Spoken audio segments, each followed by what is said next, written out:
Do you hear that rattling noise, Dee? Oh, I do. It's the soothing sound of seeds in a packet. I bought some new seeds this past week. Of course you did, because it's midsummer. Why not? I bought some too. You can tell me all about them after you start this episode. Welcome to the Garden Angelist, where we talk about flowers, veggies, and all the best dirt. I'm Carol Michael from Indianapolis, Indiana, where I have a suburban garden measured in square feet. It's about a third of an acre. And I'm Dee Nash from Guthrie, Oklahoma, where I garden an acre and a half out of 7.5 acres out in the country. We call ourselves Garden Angelists because we are evangelists for gardening. We love gardening and we want you to love it too. Yes, we do. And we aren't afraid to spill the beans and tell all of our gardening secrets, the good, the bad, and even the ugly. But that's enough of who, what, when, where. Let's move on to this week's episode. Carol, how does your summer garden grow? It grows quite nicely. I spent some time this past week weeding and deadheading, and I went out to Plopper's Field and I was deadheading those straw foxgloves that are self-seeding everywhere and accidentally clipped off a lily. Whoops. So I took the lily and the little flower bud next to it into the house and plopped them in a vase. And so that resulted in me writing a blog post later in the week about how garden fairies get into your house. Yes, I read that one. It was funny. It reminded me of a certain group of articles that you used to write for a certain publication. Yes. So also I picked some more squash. And so they went from, are they big enough to pick, to how did these get so big? Which I say is summer squash stage 5 of the 10 stages of squash growing, a blog post I wrote last year and remembered. I also picked some little peppers because I want to pick those little peppers off so the plant keeps producing bigger and better peppers as the season goes on. Pick some red currant tomatoes. Those things, they're no bigger than a big pea or a small marble. I mowed, I fertilized containers on Friday. We did get enough rain to sustain us for a little bit, half an inch yesterday, for example. And I watered my sadly neglected houseplants, which are still indoors. And then, as you mentioned in the intro, I did order seeds for biennials because that was our topic last week. And so, you know how impressionable I am. How about your garden? You were really, really busy. Let's see. So, in my effort to thwart whatever bug is eating my zinnias up in the cut flower garden and everything else for that matter, I decided to sow some in various parts of the garden. And actually, that's working pretty well. I put them in the potager after I pulled out some stuff, and then I put them in some other strategic places. And then I'm moving them about. But I'm also, because if you can get them big enough, then that creature doesn't eat them anymore. And I watered my house plants, and it freaked my son-in-law out because he was like, "You're just going to let that water drop on the floor?" Well, it's on stone. My floor isn't stone, but the two entryways are to Uh my huh. main room. And I said, "Yeah, it doesn't hurt anything. It adds moisture to the air. It's fine." And it just kind of freaked him out. And then let's see, what else did I do? Oh, I bought some deer and rabbit repellent that is made of mint, not blood and rotten eggs, and we'll see if it's going to work. And I bought some netting because deer are eating my squash leaves and stems and my green beans and a couple other things. And so are rabbits. I got a little bit of a rabbit problem in a different area. So this is all because I don't have a dog. My dog passed away last year, so I don't have a dog anymore. And I harvested squash, peppers, eggplant, green beans, and cute. Garlic. Oh my goodness, the garlic. Yeah, huge amount of garlic. And in fact, Bill goes, "There's more garlic." Like that's a bad thing. And I guess he doesn't know how much garlic I use. And then little tiny tomatoes, but mine are called sweetie. And I think that's about it. I mean, we've been eating from the garden pretty regularly. That is nice. I was going to say on your deer and rabbit repellent that's made of mint, I Yeah. bought a spray 2 winters ago when I had such a mouse problem in the garage. I bought a mint spray that was supposed to be something that keeps mice away. And I still periodically spray that, around the garage entrance and stuff, just in case they got foolish ideas about coming back. Oh, that's a good idea. This is actually little packets, and they have something else in them too, because they don't just immediately dissolve, but it's supposed to last a month. We'll see. It got really good ratings. Keep our fingers Cool. crossed. It's a little What green is packet because I bought some of those. I put one on the step into the house and I put one in the bottom of the bin where I keep all the bird seed in the bags. this? Is just a little brown palette. pellet, I guess. But I don't know any more about it because it's not here yet. So we'll know more tomorrow. The main thing is I can't have blood. I can't have blood meal No, no. around my house, and I don't want to. I don't want rotten eggs. I hate that smell.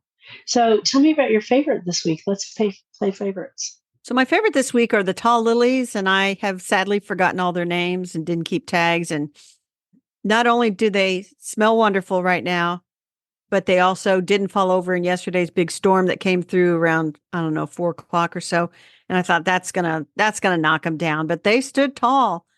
And in Yeah, fact, since we last recorded, I have been down to Sewell's Garden and I bought another tall lily. This one's called Sunset something. See, I've already forgotten the name. Sunset Serenade, maybe, because No, it's that not one's really that. It's popular. not.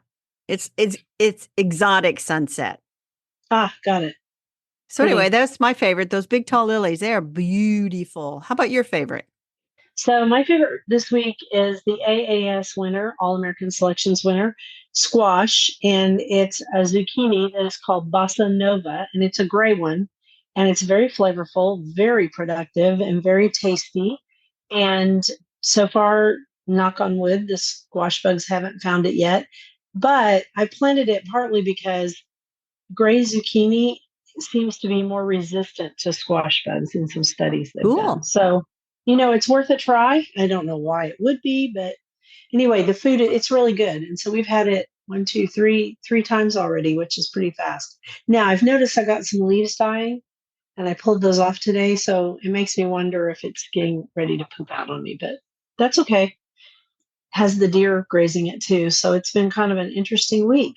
So that takes us over to our question of the week, which I guess we have two this week. Yeah, we have two. You put them.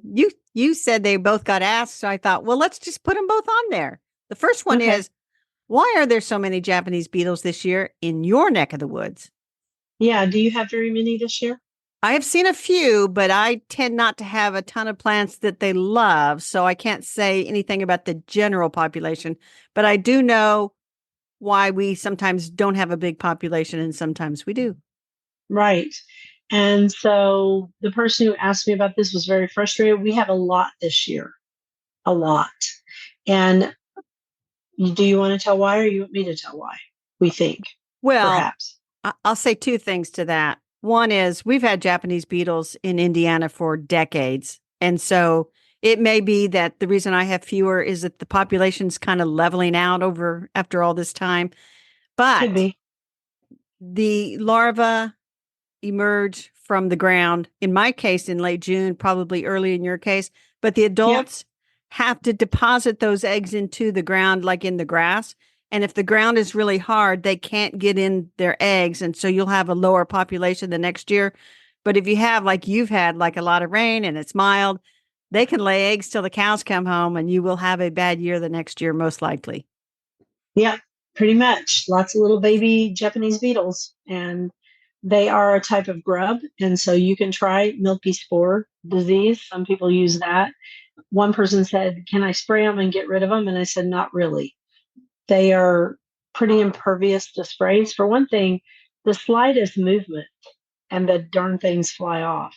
Oh, yeah. So, my opinion, the best thing to do is to go in and just cut off the blooms into soapy water, but not just the blooms, cut off the top leaves too, and try to catch them before they start to fornicate.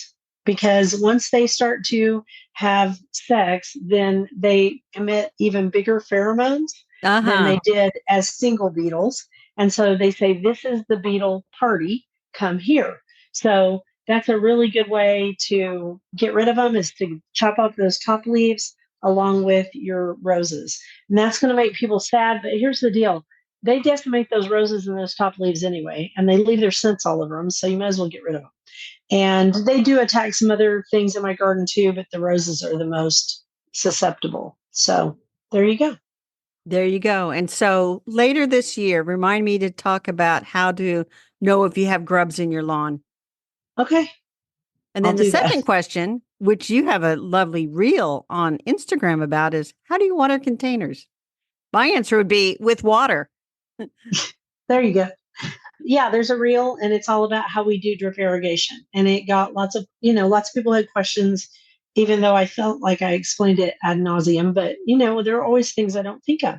So I was really glad to get their questions, and we will link to that in our Substack newsletter, which is Very free, good. by the way. Yes, it is. I'm going to do a quote so we can talk about our flower topic. Sounds good. Summer is a promissory note signed in June.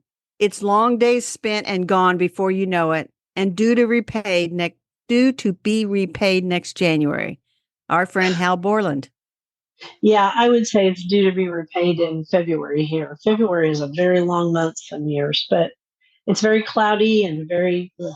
Anyway, our flower topic is how to give your container plantings a midsummer pick me up. See the theme we've got going here? We do have a theme, and I will tell you, I saw something, and I wish more nurseries and greenhouses and garden centers would offer this. But over at Groovy Plants Ranch, which is outside of Columbus, Ohio, that place is Yeah, amazing, by the way. it They is. had a deal that they advertised where you could bring your tired old container or hanging basket, I should say, take it to them and then buy a new hanging basket. They give you $10 off. And you could be a Good. hanging basket from anywhere. It didn't even have to be bought from them. So, that's one thing you can do is nurseries and garden centers still have great hanging baskets. They've taken care of them. They started them Uh-huh. later, potentially. They've been well fertilized. If you've got a hanging basket that is just looking like yuck, go get you a new one. Don't throw the old one away. Kind of set it aside and see if you can nurse along, maybe in a area that's not in public to see if you can get it going again. But that's one thing you can do is just replace the whole thing. Yeah, and hanging baskets in Oklahoma, they have a rough time. So there's only a few things you can really grow well and hanging baskets for very long in Oklahoma because they just dry out and you have to water them so much that they lose all their fertilizer. So Yeah, they're hard to grow. Portulaca is pretty good. Right now, I have one that has Tradescanthia in it, a variegated type. And then on top, it has begonias, and I put that in the shade. And I was going to say, if you're going to try to rehab your hanging basket, you need to set it in the shade and make sure you true water that. it every day and give it some food. But let's say you're just talking about your regular old containers and you want you want them to refresh, which Dee needs to go out and do very soon. The first thing I would do is I would trim back and deadhead any flowers. I have different salvias growing in my containers on the back patio, and I went out there when I fertilized and I deadheaded all of them. And some of them look like I cut almost every bloom off, but trust me, they'll bloom again. Petunias Mm-hmm. get really leggy, and if you can cut those things back, and they look kind of rough for a week or two, but they have a new flush of growth and they'll have new blooms. So deadheading and trimming back are two things that you can do. And when you deadhead petunias, really cut them back. In fact, here, cut them back by half because, and I did a video on this last year for wave petunias.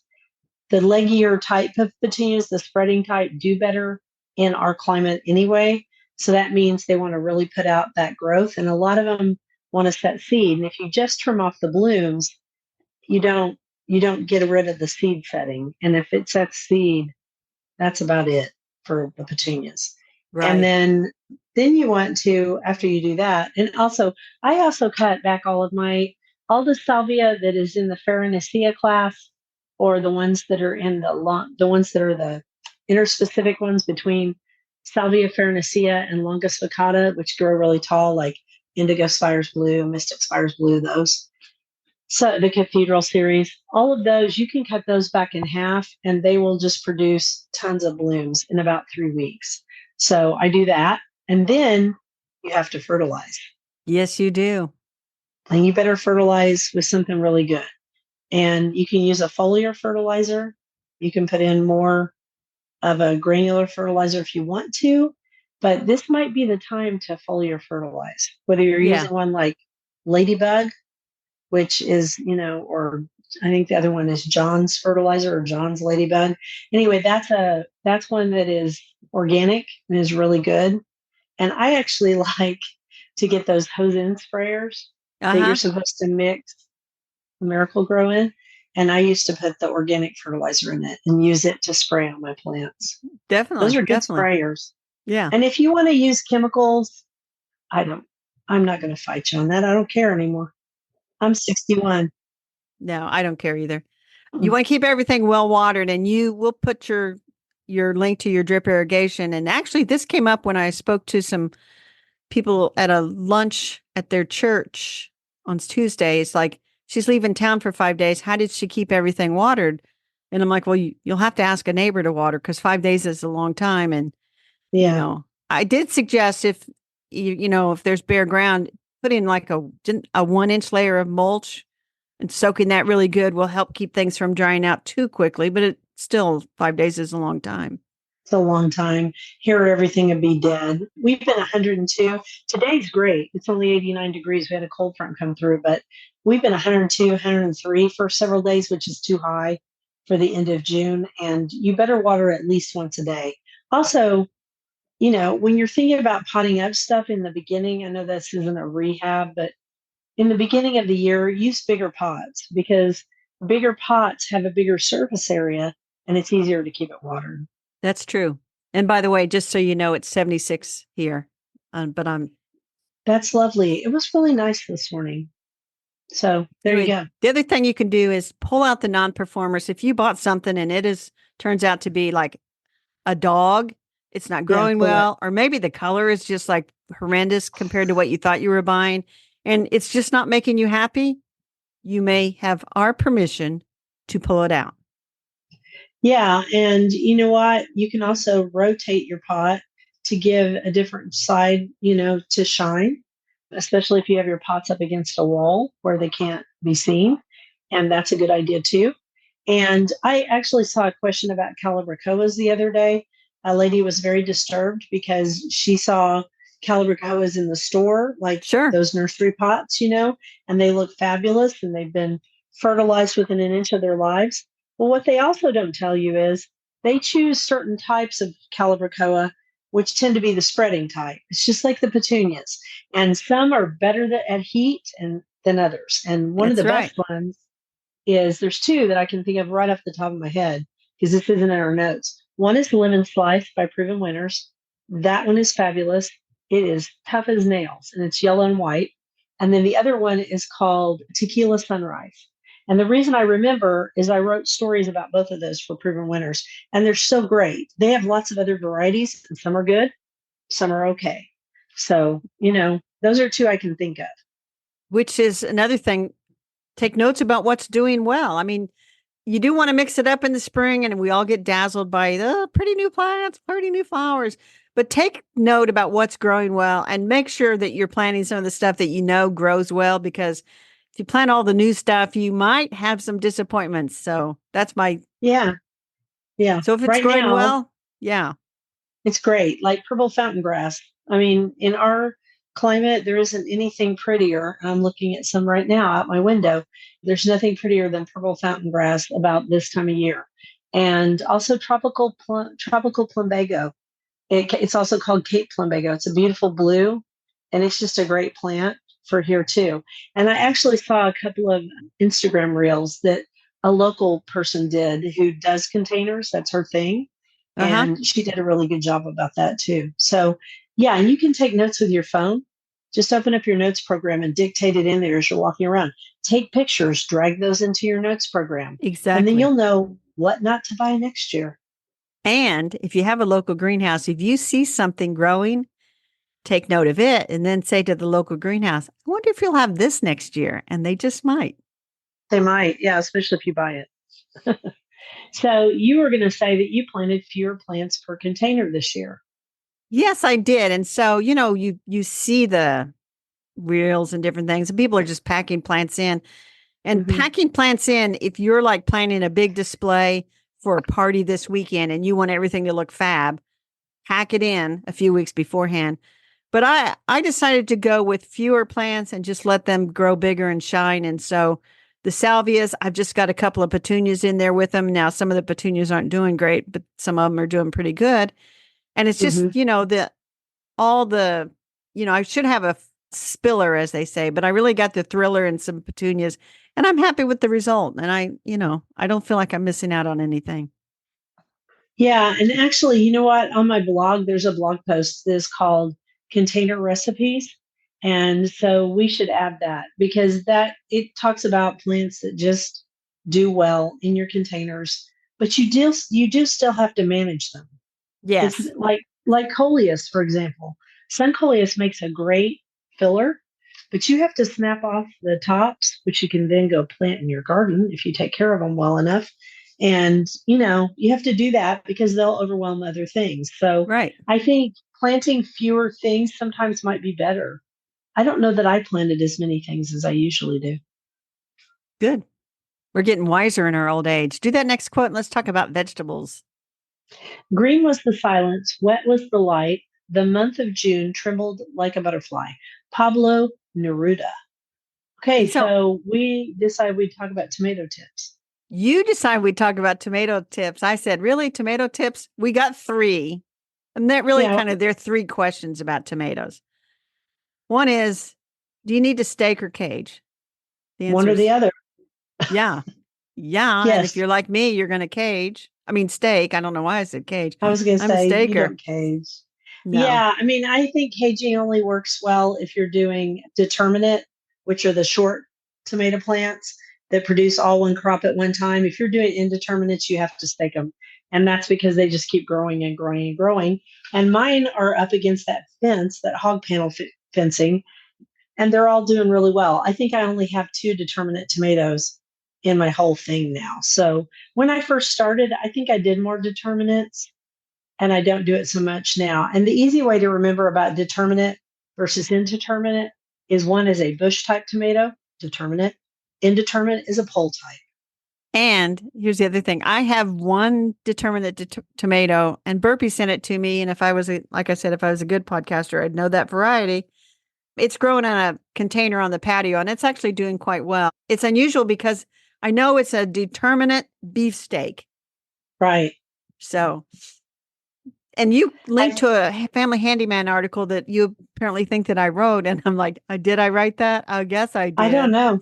I think you did. We'll see. Yeah, You wrote so many. There's you can go so check many. that. Yes, by Carol J. Michael. I knew Oh, it was there. by you. Okay. There you go.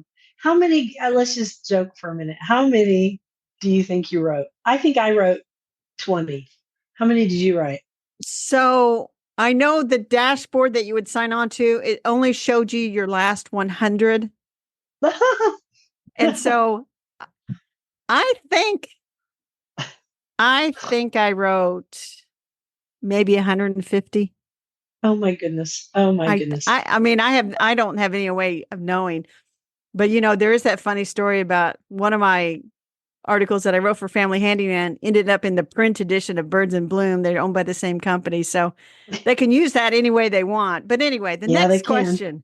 question: do you replant tomatoes in the middle of the summer? And I'm like, what? What is this sorcery and witchery all about? So in Oklahoma, sometimes we do because we have a very long growing season. And especially if you're growing determinates, they can poop out on you. And so some people will start seed and have it set up and have plants for in the middle of summer. You can also, sometimes the Tomato Man's daughter up in Tulsa, she has a midsummer crop that she creates and people flood to that place to get it. Now, I don't know if she did that this year because I didn't look, but yes, sometimes, determinants produce all their crop over a 3-week period. So it would not be unlike growing bush beans Right. to have one in reserve so that you could turn around and have some more beefsteak tomatoes. Personally, I don't do it because I just don't have time. I mean, when would I find the time? I don't know. So in Indiana, I don't think generally people plant mid-season, but I know that up the greenhouse they still have a ton of tomato plants in bigger pots. And so if you didn't get one planted or for some reason you had a disaster in your garden and yours didn't do well, you can go many places and find nice big tomatoes. Now they'll cost you more, but they've Yeah. been doing all the growing for you. But if you missed out on the spring planting, you could go get one now and plant it. But as far as a crop rotation, I don't know anybody that's done that around here, but Well, and also you might have a situation where we had this early heat, and once temperatures get above 100 degrees and then nighttime temperatures get in the high 70s, those blossoms drop off. And then you mm, might get a mild period. And so maybe if you were doing, that might be another reason to do it is that you might have good luck that way. Here's the thing, I'm not doing it because I don't have time. So, diseases, oh my gosh, tomatoes drive me nuts with their diseasy, dumb ways because they are the most diseased. And this year, because we had so much humidity, so much rain, I have such diseased plants. What do we So, do? well, the thing to do about diseased plants is if the whole plant is a big wreck, because I had one tomato plant one year and it was like top to bottom disease. You're right. You did the pull it out, throw it in the trash, live and learn. But if you Not your have compost pile. Not your But if you compost have pile. the bottom leaves are starting to get disease, just snap those off and put them in the trash. And the vine's growing up, up, up, up, up, and so it's going to replace those leaves and stuff. And while you're out there, keep an eye out for the nasty tomato hornworms because they can take out an entire tomato plant in a day. A day or two. And there's a lot of bad information about tomato and tobacco hornworms out in the internets. That's all I'm going to say. They say it turns into, see, I said I wasn't going to say it, but they say it turns into a certain kind of sphinx moth. It does not. It turns into its own version. And the tomato worm is a certain type of moth, and the tobacco hornworm is a certain type of moth, and they are not the beautiful ones. So if you want to just move them over to that diseased plant, you're welcome to, or you can do with them as you will. So I will say this at Don't my feel sister's guilty. condo, she wanted to grow a cherry tomato. And she hasn't done it for about 2 or 3 years because she came home one day and her tomato plant had no leaves. And I'm like, you need to go out and look Hornworm. for a hornworm, which they never found. But you think in this condo complex, there's not a lot of people growing tomatoes. How did that moth find that plant to put eggs on? And And anyway, how did that bird find that tomato hornworm? Because that's what happened. yeah, Because they then they couldn't got find it. eaten. And the surest way to find one is to look for its poop. If you look Exactly. for The the frass. frass, if you look for that frass, the tomato hornworm is right above it because I'm telling you, they blend in. I'm amazed at how well they blend in. They just look like a stem. And so another cool thing is there are these wasps, these little tiny wasps that lay their eggs in the tomato hornworm. So if you see one that tomato hornworm that's not looking too well and has little white things on its back, that's those wasps. And it's kind of gross what happens, but if you want to move that little tomato hornworm over to a diseased plant that you don't care about, it's quit eating anyway because well, That's it's true. being eaten. So, Yeah. anything else we want to say about Oh, tomatoes? on that happy note, let's move on to the bookshelf. I'll do us a quote. Everything good, everything magical happens between the months of June and August. And that is Jenny Han. I have no idea who she is, but that is a very good quote. It is a good quote. I like it. So, our bookshelf, we decided that instead of a book this week, we would talk about a very interesting topic. Well, it's interesting to us anyway.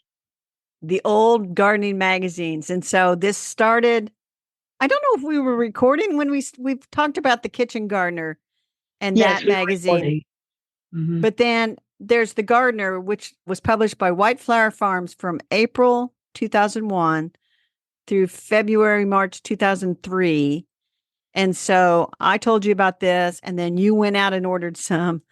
Has no advertisements, which is probably why it lasted only 2 years. Went down a mini rabbit hole with this, and I ended up emailing Karen Bussolini. You remember her? Uh-huh. I do remember She works Karen. for Yeah. White Flower Farms now and customer service manager or something. Yeah. So I was confused because I figured out I don't have every issue. And I'm like, why don't I have every issue? I have 10. So I emailed her and said, can you confirm how many issues there were? Which she did. And that's how I know they ended in March of 2003. And then she said that White Flower Farms owns one set of these magazines. The Wow. rest you'd have to find online. And so now I'm looking and I found a picture with the two of the magazines I don't have, which said they Right. got sold. And I think you bought them. I think I did because there were only 6 on eBay and I bought them while we were talking about it. The way this whole thing came up was because we were discussing our gardens. Last week was a tour of our gardens. And I mentioned that Kitchen Gardener magazine was my original design for the back Yes. garden. And then we got to talking about how this lady that's a listener had some issues. She had the complete 33 issues of Kitchen Gardener magazine, which was Yes. put out by Taunton Press, which also puts out fine gardening. So then you go, do you know about the magazine The Gardener, or The Garden? It's Is that called the The name? Gardener. The Gardener. Oh my gosh, so glad I went and bought those. Sorry, I bought the two that you don't have, but so glad I bought them because it has every classic garden writer that was out at, I mean, my favorite garden writers are in Oh yeah. that Oh yeah. magazine. But don't They let were me amazing. tell you what happened when I started reading Oh, The there's Gardener. more. Oh Oh, yeah. okay. Oh yeah. So here's what happens. So I'm reading an article by Anna Pavard, who wrote The Tulip, I think was the book, She wrote the bulb and the tulip. about tulips. And she Yeah. said this one called Magier or Magic was one of 10 tulips that every gardener should grow in their lifetime. And that article, even though it was from like 2001, you can't find that tulip for sale anywhere. Hmm. And so that's the problem. And then I started reading about a rose. Can't remember the name of the rose. So I wrote a blog post about the problem with reading the old stuff is you just, Uh-huh. if you're like me, you go down these rabbit holes saying, I want to grow that tulip. X. And then Yeah. that tulip doesn't, you can't find it in the trade anymore because, and it goes back Because for to, whatever reason, because plants go in and out of style, or hybridizers think that they have a better tulip. The same thing happened to me because Sydney Edison, who's one of my very favorite garden writers, she wrote a beautiful article about the 10 old daylilies you should grow in your garden. And I have grown many of the ones she mentioned. I think I only had one that she had at that time. But those were not that old then, but of course now they're really old, and you and a can't few find of them. them, no, you can't find them. There's no finding them, and some of them, there's better, in my opinion, there are better ones. But I just thought let me say one more thing about that. So when Sydney wrote that article, I felt like daylily hybridizing was in kind of a slump because they were obsessed with ruffles and edges. All right. Yeah, I And hate those. at the expense of plant habit. I have no problem with ruffles and edges if the flower opens well or whatever, right? Or if it blooms up out of the foliage. But there, in my opinion, were several bad daylily introductions during that time. There were a lot of good ones too. So that's part of the reason I think she was writing that, because she wrote a whole book on why certain daylilies are so good in the garden. Well, something happened because then hybridizers decided to focus on plant habit. And we're now in what I call a daylily renaissance because there's some really good plants out there, great bud count, great plant habit. So just something to think about. I felt like the Gardener magazine made us both think. And then there's another magazine. Well, there's the Herb Companion, which I have a whole bunch of them on a shelf back there, and I'm getting ready to pull these out. So because I'm going to start listening to the Brother Cadfield mysteries, and he's an herbalist. But anyway, Mhm. the Herb Companion doesn't exist as a magazine anymore, and as near as No. I can tell, it's gotten purchased by Ogden Publications, and they Yeah. folded it into a magazine called Mother Earth Living. That's Yeah. where the herb stuff goes. But I did find an issue or the June-July 1992 issue. It's 32 years old. And Yeah. I found something that you would like. And I'm Ooh, going to read cool. it to you. And then you tell me who you think wrote it, or I'll tell you who wrote it afterwards. No, just I'll try to guess. And then you tell me who really did. It's called A Good Word for the Bugs. I think it is about time for someone to speak up for all the good bugs out there. I am always startled when I have a group of children in our garden and hear one shout with fright at the approach of an innocent insect. I have to laugh and point out the size difference, asking, how would you feel if some huge lumbering thing came walking toward you and you were just a tiny spider? Children fear what they do not understand. A good case in point was the unreasonable terror I felt as a child in a garden full of dragonflies. As soon as the dragonfly was explained to me, the fear disappeared. Take the time to introduce your child and yourself to the ladybird beetles, praying mantises, and other interesting and beneficial bugs that feed on the larvae and adults of destructive insects. Hosting a healthy population of these friendly critters can help make your garden a thriving, pesticide free environment. You'll be happy they chose to call your garden home. Okay, I'm just going to guess. Is it Sharon Lovejoy? You are absolutely 100% correct Okay, so you want to know how I knew? because Do you want me that's, to tell you? Because she said ladybird beetles for one thing, yes. and I know that she calls them ladybird beetles, which I love. And there was something else she said. It just kind of gave me chills because I read everything. Sharon listens to the podcast, so she's gonna die when she hears this. But I read everything Sharon ever wrote. I have read it all. And I got to meet her and we're good friends. And she's become your good friend too. And a great friend to the podcast, and we both love her. Yes. And the article is called Gardening for Wee Folk. And Oh, it's material that was adapted from her book, Sunflower Houses. of course it was. I've read that article. Of course it was, which is one of my very favorite of her So books. that's the So, 1992 June, July issue of oh, Herb Companion. And this is a really beautiful magazine it because is. the other thing is there are photographs in here, but there's a lot of stuff that's hand drawn. Yeah, And it had it's beautiful just illustrations, just yes. beautiful. So I'm keeping all of those. I'll be pulling those out and make myself crazy with herbs here soon.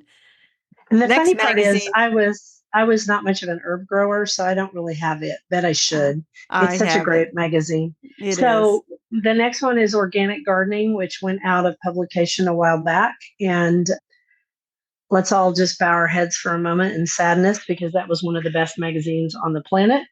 And I was fortunate enough to get to write a beautiful little piece on Lettuce with a Past was the title. And I still love that article because not because I wrote it, just because I was so excited to write it. And one of my favorite writers was my editor. So it's just a great experience all the way around. And she no longer writes or edits. But anyway, it's just so wonderful. And I did not keep all of the old ones. I wish I had because I didn't know it was going to go out of Well, the old publication. ones were that half The size, really I'll old call ones. it. They were half Hmm. size, and I had a big stack of those. And they just, I was moving from one place to another. And it's like, I just can't take everything. And I honestly think that was in the 90s. And I was It in a was. garden club. And I think I took two big sacks of magazines, which included like organic gardening and several others, not Herb Companion, obviously, and not The Gardener. And I Mhm. took them to the garden club, and those people they ate it like they were Japanese beetles on roses. I'm telling you, they couldn't get those fast enough. Oh, I bet. I bet that's true. It was a great magazine, and they eventually tried to turn it into a lifestyle magazine, and it just flopped. So, and then our next one is horticulture, and horticulture is still around, but I'm going to just say it. It's just not what it was. No, and they have limited advertising, and it's not as thick and robust. And part of the thing about the thickness and robustness is before the internet, if you wanted to get the word out about your farm or your plants or whatever, sometimes the ads and the classifieds in the back of those magazines were just as interesting as anything else. And so That's true. that's how we found out about books, and that's how we found out about nurseries and different things. And so horticulture, it's just articles. They're good articles. I mean, I don't see anything wrong with them, but it's just not our cup of tea right now. No, it's not. And then, of course, what started it, well, okay, we were going to say all the ones that were published by Meredith. Meredith Publishing owned Better Homes and Gardens and all of the various versions. And so they had the Country Garden or Country Gardener. I can't remember. I think it was Country Country gardens, Gardens. country Yeah, Country gardens. Gardens, which I read every month or and then it went quarterly. So I think it was every other month and then it went quarterly and then finally it died. Another great magazine. And then of course they're all gone. And then Kitchen Gardener, which we'd already talked about. And so that's what started us down this giant rabbit hole. And then you found two books that are related to this. And I need the second one. Dang So it. these two books, I would just like to say, are actually on my bookshelf, and I have Oh, of them. course they I are. brought them in here. I'm jealous. I want the second one for sure. So the second one is The American Gardener Sampler by Alan Lacey. And I should check the date on this thing. I I bought a like used anything copy. written by Alan Lacey. Well, it's He's edited just by Alan Lacey with an well edited. introduction. Came out in 1988. And so this is just a plethora of articles, some of them from the 1800s, some of them from the 1900s. That makes them sound really old, doesn't it? And so I have these out because when I researched my Lost Ladies of Garden Writing, sometimes I look to see if Alan had found some of these that he wanted to put in his book. Sure. And then the other one, let me reach over here and get it. This is the Once and Future Gardener, and it is garden writing from the golden age of magazines, 1900 to 1940, edited by Virginia Tuttle Clayton. This one is also very good. She has pictures and articles about magazine articles, and she reproduces a lot of the articles in the book. So you can go and read those. So that one. Huh. Okay, cool. I Well, will I just want say more that of the gardener now. used copies are not as prevalent as one would hope. No, and what I have found is when you can't find a used copy of a book, sometimes you can find it on eBay Yeah, go to bookfinder.com because if it's first. on eBay, it'll also be on bookfinder.com. And if it's on A-Books or Thrift Books or Amazon, you'll find it all there. So that's my tip. That's our That's a good topic. tip. That was Do a a fun quote. topic. Yes, Wasn't it that fun? is. I'll Little be walk looking at down. magazines all summer, Dee. Thanks a lot. Yeah, me too. June suns, you cannot store them to warm the winter's cold. And that's by A.E. Houseman, which is what a cool one. So our dirt, I think we should do the first dirt and save the second one for next Okay. week. The first dirt is we just found a nice article that over there in England, they are working on the Queen's Memorial Garden. And I don't know that they recently unveiled these plans. It could be that we recently became aware of these plans. I think these plans have been out for several months. Oh, yeah. But I bet they've been working on that for years because they knew she yeah, was sick and she was old. So, so they're going to have a beautiful garden. And the artist rendering of it on this article that we found, they're going to transform a decommissioned plant nursery not previously open to the public into a restful 2-acre sanctuary. And in the picture, it looks like it's going to be accessible to everybody. They show somebody in a wheelchair in the drawing, and it just looks like mhm. it's going to be really, really beautiful. And so I think that's wonderful to I see. do too. I And do too. And so appropriate, right? Because she was a gardener and cared deeply about gardening. not that anybody will long forget the Queen of England, that she needs another memorial in her name, but that's a good thing. Because It is I'm a gonna good thing. I'm looking at my phone because Dee, this is the weirdest thing. At Costco, I was in the line to get out of the store. You have to wait in line to get your receipt checked. Hmm. And this guy had on the back of his shirt, "A hero never truly dies until the last time their name is spoken. Continue to honor them and they will live on forever." And that was by somebody named Ooh, Corey Schaefer, founder. I don't know. I didn't see the front of his shirt, but I thought that was really interesting. We talked about yeah, memorial gardens because we had a question about a memorial garden. we did. And there was a listener who wanted to know if anyone had written a book on memorial gardens. And we were like, not that we know of, but we knew that Claire Splan was working maybe on one. But She, now she's decided to make it into a Substack newsletter, yeah. which I think is really cool. As soon as she starts doing that, we are going to post that. But anyway, that was the Queen's Memorial Garden, and probably one of many. But I think that's just real nice. And that they're reusing a space. It's not like they're going to take a part of Hyde Park or some famous park in London and carve out a little corner and say Queen's Garden. They're Yeah. they're taking something that's closed and not open and used to be a nursery. So that's really good. A good use of Yeah. space. Well, they're gardeners. They would know, right? So you Yes. want to do the next quote? June is the time for dreams to take flight and soar into reality. Emma Racine de Fleur. And our rabbit holes. Mine's really quick. I'm trying to outwit the deer. And the first thing we did is we put up alarms. So we have these alarms that make this big noise when you go past. And I don't think that worked, even though it helped a little. I don't think that worked. So next we're trying netting, and I'm going to try the mint, the pepper. It's peppermint, not spearmint, because that's stronger. And that's my rabbit hole. Is I've been studying up on deer, Well, and also if that I what do remember writing an article about deterring deer. And the other thing is you can buy those motion activated sprinklers sprayers that will shoot out water when the deer go scaredy by. cat. And I Yeah. may do that next too, because all that would take is buy. In fact, I used to have one, and I may have one out in the garage. Just sitting out there in a box. It's called one of them brand is called Scaredy Cat. I don't know if it's still around or not, but then I would just have to get a Y connector and a hose and that sprinkler and set it off. We're also going to put another gate down here where this Kentucky wisteria is. Deer don't like to jump into areas where they can't see their feet. So one of the reasons I haven't had problems in my back garden is I have stuff planted all up against that fence. Right. They don't like it. And I have a lot of waving ornamental grasses. Again, they don't like those. And so they don't like these wisteria on top of these arbors. But I do need a gate because they did bite all of the blooms off of one of my daylilies in the tiered gardens. So that's a new spot she's in. Tisk, tisk, I tisk. know she's being very bad. I wish she would, it's not like she doesn't have food to eat, but that's just deer for you. So what are you doing?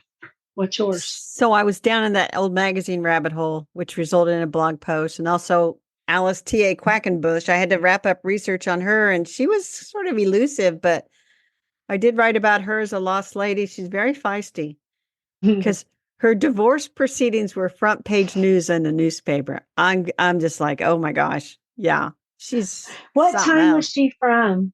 Early 1900s. Her divorce took place in 1909, and it was on the front page. He said, she said. Oh my goodness. Oh, well, goodness. Well, anybody with the name Quackenbush could not be a shrinking violet, right? Well, that was her second husband's name. That was Oh, her okay. So second she was husband's still name. named something else. Well, there you Yes. go. Yeah, interesting. Interesting. I can't wait to read about that. And then I went down a rabbit hole of biennial seeds, and so I did buy more than hollyhocks of biennials. I I bought Viola Tiger Eye mix, which isn't a biennial, but I had to have it. Okay, I got to tell you, I've grown tiger eye. Oh my gosh, I love, love, love those. Those are pretty. Well, I'm going to try to get some to bloom in the fall. I got some Sweet William. I bought more clary sage, which is a salvia, and I planted that. I winter sowed it, and I have a bunch of plants out there. I didn't realize it was a biennial. According I to didn't Select either. Seeds, it is. Huh, So I'm going interesting. to grow some more of that. A white foxglove, which I thought later, if I'm going to try foxglove, why did I get the white one? Because I got that buff colored one out there. So I need to buy more foxglove. I bought Canterbury bells and, of course, three different kinds of fox or a hollyhock. And then I bought this. Then you bought something that is really out there well, I can't grow them in my climate. Well, no, one last biennial it's called Italian Alkanet Dropmore. Now, if you buy something called Dropmore, I think I don't know about this one, but it's I have a feeling there are going to be. before I actually sow that one, I do plan to do more research. And by the way, the company sent me one packet in mistake. And so I sent them a note and said, hey, I didn't get my Iceland poppies. So I'm waiting to hear back. You bought Anyway, Iceland poppies and then you bought delphiniums. well, I haven't bought delphiniums, but I just got this reading Oh, these articles. I just decided that it's my new life's mission is to grow a big, tall delphinium from seed to grow like they do in England. And good so luck. thank you. I need to buy a bunch of different kinds of seed for delphiniums and then figure out, winter sowing now, planting in the fall, just how this is all going to work out. And I would Can I? I would appreciate if you didn't roll your eyes at this. I'm not rolling my eyes. I'm just going to say one thing about it. One of the reasons that in the UK they can grow such great delphiniums is because they have such a long daylight length in the summer because the light doesn't go down until like 11 p.m. Right. So that's one of the reasons they're so tall, so floriferous. Want me to send you my delphinium pictures that I took in that one guy's garden? There also You have to be stakes you and could stuff. send it to me and I'll put it in the newsletter. Because here's the other thing. I still remember that quote from Eudora Welty, that book, Tell About Night Flowers, of her letters. Didn't she speak of her mother growing delphiniums down in Jackson, Mississippi, and how the church ladies would come and grit their teeth or I think something? it was, I don't know if they were delphiniums, but I remember the grit their teeth thing. Yeah. Well, I'm going to have I to don't look up know. that quote because it might have been delphiniums. It Anyway, might have been. I don't. I'm not going to say it isn't. It's okay. just I do know that when we talked about it, we were both like, "How did she do that?" Because the nighttime temperatures are so high in Mississippi. But All you know right. what? I say go for it. If that is your Thank you. heart's content. I mean, I've been growing sweet peas in Oklahoma for quite a while now, and There you they're not go. easy either. So there you go. All right. Garden Okay, garden commissions. commissions. Do you want me to go first? Please do. Just keeping the stuff watered and trying to figure out what to do about the stupid deer and the rabbits. And Bill actually, just between you and me and our listeners, Bill actually mentioned getting a dog. And I said, absolutely not. Because you know who takes the dog to the vet? Me. I hoisting great big old dogs into my car. I think those days are over for me. So I said, no, no dog. And so there was that. And then and when the dog misbehaves, which our last one was a misbehavior, they don't call Bill because, he's Bill. So no, no dog. So we got to figure out some other way to deal with it. So I'm open for suggestions from our listeners. Please And I help would, me with the deer because I've got a little bit of a problem with deer. yeah. And I was just going to make fun of you for calling them dumb deer because they are outsmarting you right now. Anyway, my commission is She is so mean to me. weeding, whiting, and watering. Weeding, Uh, whiting, and waddling. You weeding, sound like whiting, Elmer and Fudd. watering. Anyway, no big plans for the week. It is the holiday week. Happy birthday, America. And all our quotes were for June. And that I recalled when I was going through our notes. Oh, this is coming out the 3rd of July. But Oh, well, doesn't anyway, matter. we want to wish everybody a happy 4th of July. And thank you for listening to the Garden Angelus. I hope you've hit that subscribe button so you don't miss a single episode. We publish every week on Wednesdays at 12 a.m. Eastern Time. And here's a secret. If you subscribe to our free Substack newsletter, The Garden Angelist at substack.com, you get a link to listen to the podcast a whole day early. And if you want to help support us, use those affiliate links. If you buy something after clicking through on them, we're in a small commission and it costs you nothing. Or you can set up a monthly subscription through Buzzsprout or make a one-time donation through PayPal. Thank you to everyone who has done so. It helps us pay for podcast hosting. It was lovely to chat with all of you over the Garden Gate. Bye until next week. Bye, everybody.